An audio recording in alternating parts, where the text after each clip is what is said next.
So tattling is something that a lot of teachers encounter. I hear a lot of teachers talking about tattling and how it drives them nuts and what can we do about it and how do we get kids to stop doing it. And so I thought I would share with you some of my tried and true best tips and tricks for tattling tonight. Hey, Wanda's here. Welcome. Pam is here. Yay. Kian, hi there. Did you get the resources I sent you?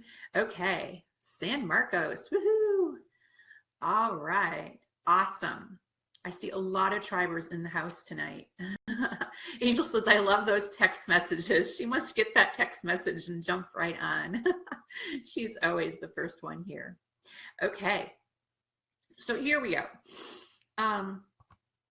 Here's what I know about tattling, okay? Tattling is normal. So a lot of children tattle. It's very, very normal. And what we need to do as teachers, as guides and facilitators in the classroom is to honor the fact that anytime a child tattles, that they are communicating with us. I think I have a blog post about it over at Pre-K Pages called All Behavior. Well, no, the name of the image is All Behavior is Communication. So if we look at it from that viewpoint, that all children's behavior is communication, then when they tattle, they really are communicating with us. They're trying to tell us something. But we know that little children, quite often, they don't come up and say, you know, Mrs. Levin, I'm feeling a little sad today. And so I think that's not how they work, do they? Instead, they might come in crying and screaming, and they have no idea why they're crying and screaming, right?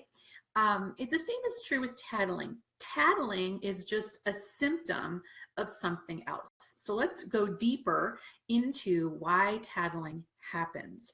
So the thing about tattling is that it's usually a sign that a child needs something, okay? So anytime a child needs something, that child will communicate with you. Think about a baby. When a baby cries, usually it wants to be fed or changed, or maybe it's not feeling well. When children tattle, they also need something from you, okay?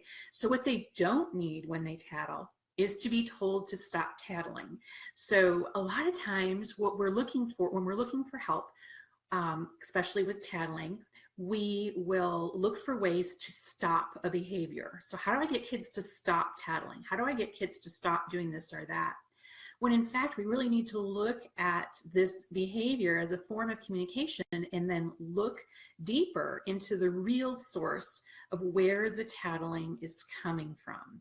Like, why is this child doing that? And one of the first things I do when it comes to any type of behavior like this, whether it's tattling or cussing or whatever it might be, that's a really big topic lately in the group too, is what can I do to make this child feel better? What can I do to honor this child's communication? What can I do to understand what this child is trying to tell me? And the thing about tattling is it usually signals, it's not a signal that there's an increase in bad behavior in your classroom, right? I know a lot of teachers, and if you looked at all their classrooms and you know, they would all say that there was a certain amount of tattling. Some have more tattling than others going on in them, right? It doesn't mean there's an increase in bad behavior in the classroom. It's because kids feel the need to correct others, okay? So kids are feeling the need to correct others, but why are they feeling the need to correct others? Why are they feeling the need to tattle or correct others? And point out what those other children are doing wrong. What this tells me is that kids don't feel safe. And I'm not talking about safe like they feel you're going to hurt them or anything. I'm talking about safety in general. Kids they crave routines, procedures. They like the same things to happen at the same time every day, just like they like to be fed at a certain time, like they take a nap at a certain time. Kids crave routine and procedures. So if they're tattling, that's an indication to me that their feelings of safety are not well established. And those feelings of safety could be a number of things. So it could mean that I didn't do a good enough job as the teacher setting up the rules, routines, and procedures for a certain time of the day. So if you are experiencing a lot of tattling in your classroom, look at if it's happening at a certain time of the day. Like, for example, does it always happen at recess and not so much the rest of the day? Does it always happen at centers and not so much the rest of the day? Try to isolate or figure out when the tattling is happening. Okay, so for example, if I find that children are tattling on each other during center time, so that might tell me that maybe I didn't do a good enough job establishing those rules, routines, and procedures for center time. So the kids are feeling anxious and unsafe, and so they feel the need to correct others. So my job then as teacher would be to go back and establish that feeling of safety by focusing on the little piece that maybe I missed or didn't hit hard enough, or maybe some kids were absent that day or whatever. What should you do if you see somebody who isn't following the rules during blank time? What should you do if you see somebody who isn't following the rules during center? What should you do if you see somebody who isn't following the rules in the playground? So I need to go back and establish that with my class and let them know what the proper procedure is if you see somebody who's not doing something. So they're always going to come to me, the teacher, or you, the teacher, as the authority figure, because they don't know how to solve the problem. So this is kind of a problem-solving strategy, right? So we need to teach them how to solve the problem. We need to look at what we're doing and what we did or didn't do and what we can do now to fix the problem and help children fix the problem on their own. So I would go back and do, what would you do if you saw somebody at centers who was whatever? And we would make a chart. What do you do if your tummy hurts at center time? You know, what do you do if so-and-so is not where they're supposed to be? Not that there is a supposed to be place, but what if, you know, they're doing something they shouldn't? What should you do if you see that kind of behavior? Now, of course, I'm going to let them know that there are certain times when it is acceptable to tell me, but when it's just correcting minor behaviors like that, but there's problem-solving strategies that we can put in place, things that we can do to help solve the problem. So that's how I would approach it. And if it was recess, I would focus, you know, on recess at that point. I would say, okay, so at recess time, if you see somebody doing X, Y, and Z, and you know that that's whatever, off limits, like this part of the playground is off limits, what should you do? Now, of course, if it's unsafe, then they're going to tell me, but I have to really establish all of that. That's a whole piece of the procedures and routines that go on in your classroom. So that's just, tattling is just a symptom of a larger problem, and a lot of that larger problem is problem solving. One of the things that we did talk a little bit about it during our summer book study over in the Teaching Tribe. We read Purposeful Play, which was a fabulous, eye-opening book. I highly recommend it. It was a really good read. But we talked a little bit about how sometimes excessive tattling, like lots of tattling in the classroom, like you can't pinpoint it to a certain kid, or you can't pinpoint it to a certain group of kids, like it's just everybody tattling all the time. Sometimes that can be a symptom of a very highly structured classroom. So one of the things that we can do as teachers is to really look at how much we're controlling children's behavior and how many choices we're giving them. So when children have more choices in their day and more choices about what they do in the classroom, when they do it and how they do it, there's certain things they don't have choices over, right? They don't have choices about when school starts and ends, when you have lunch, when you have nap or recess. Those things they don't have control over. But anytime you can give them little choices, it's going to help. So sometimes when we see super highly structured, teacher-driven classrooms, then we'll see an overabundance of tattling, because the kids are constantly being told what to do and how to do it. So therefore, they in turn will tell each other what to do and how to do it, or tell on them by tattling. So it's an example of children mirroring the behavior they're seeing. So that's just a food for thought and reflection. So I'm all about giving kids as many choices as they possibly can have within reason. Of course, the choices that you give them have to be acceptable to you, because you know that they will pick the one that's not acceptable if you give them one of those choices. You don't want to say in your head, oh, I hope he doesn't pick that one. I hope he doesn't pick that one. They have to be completely acceptable, right? So we want to give them as many choices during the day as possible so that they have that feeling of being in control. They have that feeling of safety. Now, they may just think they're in control. They're not really in control. But really our job, our role is as a guide or facilitator and not as a prison warden, right? So think about that and think about what you can do to help establish that feeling of safety, how you can look at the little pieces of procedures and routines that maybe you didn't hit hard enough or maybe fell through the cracks or whatever. Let the kids know how to problem solve. What do you do if you see somebody who isn't following the rules? So I'm going to go through the comments just really quickly, make sure I didn't miss any. Jen is here. She's one of our trail guides in the Teaching Tribe. Hi, Jen. She says, after establishing the rules, I say, how do you think we should solve this problem? Or what do you think we should do about this? I let them tell me what they think, and then I talk them through it. Absolutely. Absolutely. Love it. Jen and I speak the same language. All right. Oh, Genevieve says she's reading Purposeful Play right now. Yes, let me know when you get to that chapter. I think we just briefly touched on it. It's not, I don't think it's a huge part of the book, but I do remember that we did talk a little bit about tattling in there. It's a fabulous book, Genevieve. Let's see. Amanda says she has a student that's aggressive and he does tattle a lot. Yeah. Yes. She's looking for the root of the problem, right?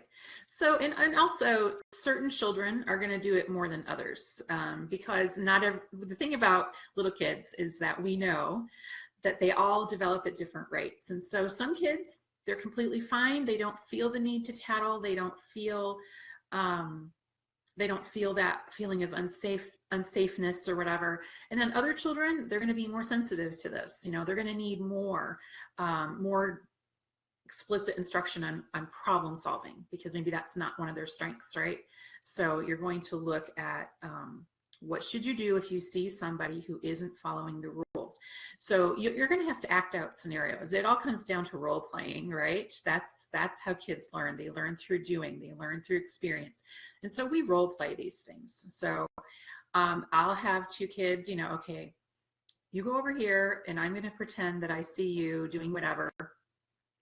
And then I'll role play the whole thing with them. Teacher, look, they're doing XYZ and they were told not to do that.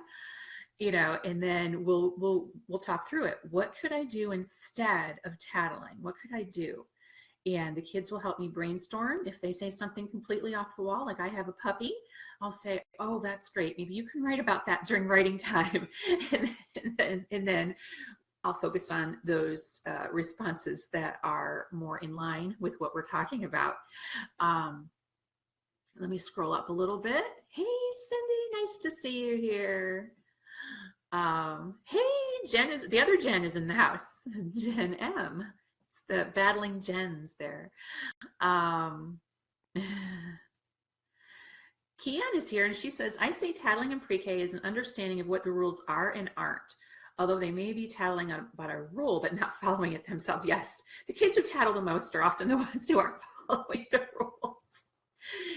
It kind of goes hand in hand because see, if they don't feel safe, they need that extra piece, right? They need a little extra because they're the ones who, you know, so it can help all children to go back and review this, to review these, you know, problem solving strategies. It can help all children. But yes, it's quite often the ones who do the tattling who are, yes, absolutely. Hey, Tacey, welcome. Vicky is here. I love seeing all my friends in the comments here tonight. Okay. All right, here we go.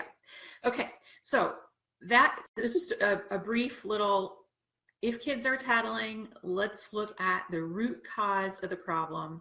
Let's look at why they're tattling and what they're trying to tell us. And usually what they're trying to tell us is they need something. They need a little bit more, okay?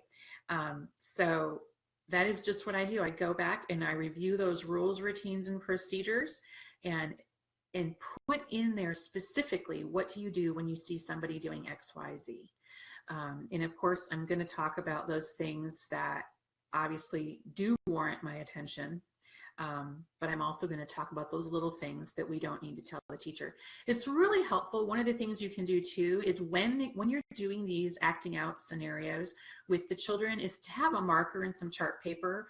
And if somebody says, you could remind your friend to close the bathroom door or whatever, they'll come over to me and say, so-and-so didn't close the bathroom door.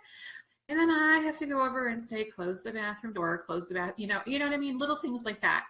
You could say to your friend, you need to close the bathroom door for privacy or whatever. And I'll draw a picture of the toilet, which they think is hilarious. And I'll write, close the bathroom door. And I'll draw a picture of the door. And someone else will say, so-and-so was sticking his fingers under the closet door. We had in my previous classroom, we had in the public school, we had really thick fire doors, right? The fire codes here are very strict, but they also had huge gaps underneath, like really thick gaps. And I had a closet door in my classroom, and it was right in the middle of the writing center, which was a really odd place. But and sometimes kids would just like to throw things under there. Like we'd open the closet door and there'd be all kinds of things that got shoved under the door during center time. And so we would have to talk about, let's not stick our hands under there. Let's not, do that. And so sometimes they would come and tell, so-and-so sticking their hands under the door. Okay, if you see your friend doing that, what could you do instead of telling me? Because it's really a minor infraction, and it is something I prefer they not do, because what if somebody opened the door? It was a two-way closet. So it connected classrooms, and there were times that the door would open, and so they didn't need to be sitting in front of it, sticking things underneath. So what could you do? Could you remind your friend of the rules? Could you tell them it's not safe to stick your fingers under the door? It might open, or somebody might step on them, or, whatever. So I would brainstorm that, and then when they would give me an answer, I would write it down on the chart paper and then draw a little picture. And I'm not talking writing out sentences. I'm talking about very briefly describing what they say. It's not safe to put your fingers under the door, and then I might draw a picture of a hand and a picture of a door and a big X, something like that, just so that we had a little brief list, and that's going to serve as a visual reminder. They can't read it. I'm also modeling writing at the same time. Hello. It's a good thing, right? Let's see. Puppets, absolutely. Puppets are amazing. If you can't get something across just face to face, bring out a puppet. Kids listen to puppets. Puppets are like magic. Absolutely. Christy says she usually will ask tattlers, what should you say to that friend, or how should you use your words? Absolutely. Just reminding them of what they should do. Pamela says her most active tattler has anxiety about change. Yes. Yes. Anxiety sometimes can be a big issue. Hey, Nicole. Hi, Di. Hi. Di is down under. Awesome. Okay, so that is our topic for tonight. It was very brief, but I just wanted to pop in and talk about tattling because it has been a hot topic over in the group. So just my general takeaway is all behavior is communication. Look at what the child is trying to tell you. We want to make a connection with that child, and we want to make sure that we're going to go back and review what should you do. If you see somebody who isn't following the rules, you want to go back and reiterate those rules, routines, and procedures and put that in there. Put that little piece in there. What should you do if you see somebody who isn't following the rules? And that will help them with this problem-solving strategy. You can model it with them. Acting it out, modeling it is very, very helpful. Sometimes these behaviors are a result of children who aren't feeling safe in the sense that a procedure or routine isn't as firmly established as it could be. And also look at how many choices you're giving kids in the day. The more choices they have, the more in control and empowered they feel.